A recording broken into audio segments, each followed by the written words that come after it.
In this session, we are going to start the topic called files. Now, first of all, let me explain what a file is. We all know what a file is, but coming to the original definition of what a file is, it is a collection of interrelated data that is stored on an hard disk, like your document file, like your MS Word file. If you are preparing your resume in your document, in a MS Word document, it will be having a .doc file. Suppose if you are opening a notepad file, you are storing some textual data, and it will be having a .txt extension. So all such type of files are called as all such type of things are called as files, like your .mp4 file, video files, audio files. All these are examples of files. Now files can be divided into two different types. One is text file and one is binary file. What is the difference? Text is nothing but it is a combination of alphabet, numbers, alphanumerical data and small symbols. So any such file is called as textual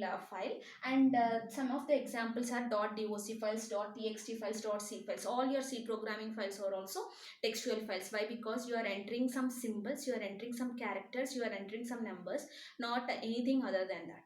So coming to the next part, it is a binary file. What do you mean by binary file? Here data is stored in the form of ones and zeros. Now after you compile a program, after the successful compilation of a program, what happens? Your executable code will be formed in .out file. What does that mean? After that, you're going to how are we going to execute that file? ./a.out. What does that mean? A.out is a executable file, and every data and the data in it will be in the form of ones and zeros, and it is a non-human readable format. Here textual files will be in the form of human understandable format. Here we cannot understand it. So this is the main differentiation between the text file and binary file. Whatever the file may be, we have some operations to do on a file.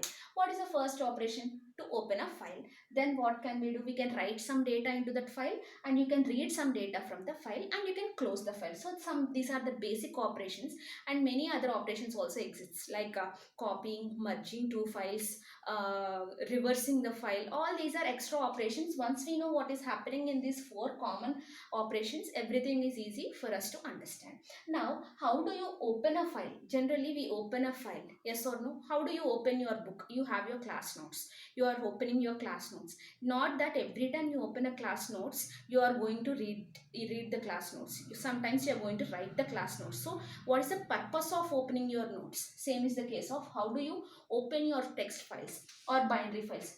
For reading the file, or some for writing the file. Reading means just studying, I mean just seeing it. You cannot modify anything.